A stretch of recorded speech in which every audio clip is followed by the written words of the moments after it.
Hello from the Big South Network studio in Charlotte. I'm Mark Bryant, and we're here actually to unveil and introduce this studio. With me, Big South Commissioner Kyle Kallander. Kyle, I know you're proud of this place. Oh, absolutely. This is a fruition of a lot of thought, over time, and so we're excited to unveil it officially. Well, take us through that thought. Where did this idea come from and the evolution to where it is right now?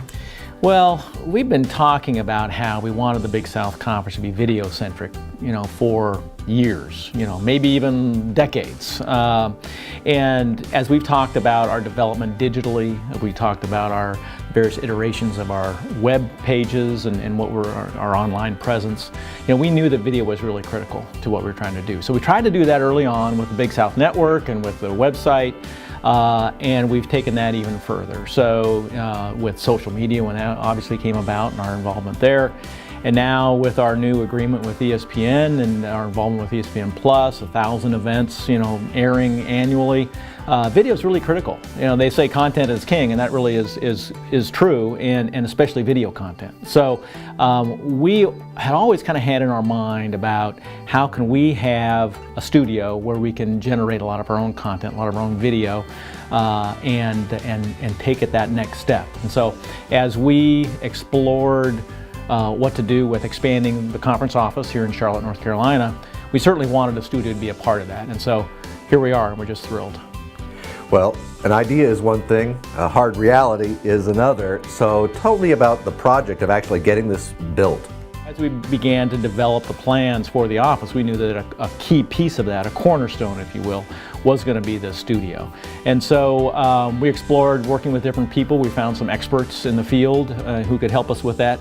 Our space is fairly limited. It's not a traditional television studio in terms of the high ceilings and the large space, but it's certainly enough where we felt we could do something very professionally. And so very excited about the job they did and working with our staff and the expertise and putting it together.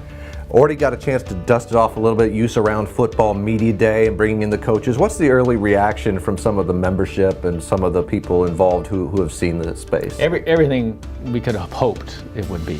People were so impressed.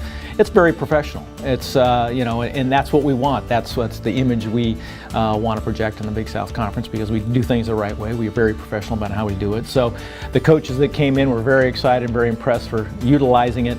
The impressions and the reaction we got from our membership, and both within our membership and outside, was really great as well. So we've had tremendous reaction to the space. We can showcase the schools, you can showcase the coaches, the student athletes, all kinds of programming possibilities. What is your vision for where the studio goes in the future? Well, and I think that's a start. Obviously we want to highlight our coaches and our student athletes. We're here in Charlotte, North Carolina, which is not only a great place to be from a business standpoint, but it's centrally located within the conference. So we want to take advantage of that. We want student athletes to come in and utilize this space, our institutions to come in and take advantage of it. Highlight the great stories and the great things that are happening within the conference. But I want to take it to the next step where we're bringing in leaders within college athletics. Again, a lot of people coming to Charlotte, lots of things happening here in Charlotte. We have great Big South alumni that are in the area, so we want to take it the next step to really have this be a place where we can present what is happening not only in the conference but in college athletics generally, and really in the community. Even beyond that is how can we develop a live presence here out of this studio. And so that's, as we think about the vision of where we're trying to take the Big South Conference and our video presence, we see this as an opportunity to do some live work eventually, within our broadcast and otherwise. That certainly sounds like a very bright future for the Big South Conference. Commissioner Kyle Kallander, thank you for your time. And that's all for now from the brand new Big South Network studio.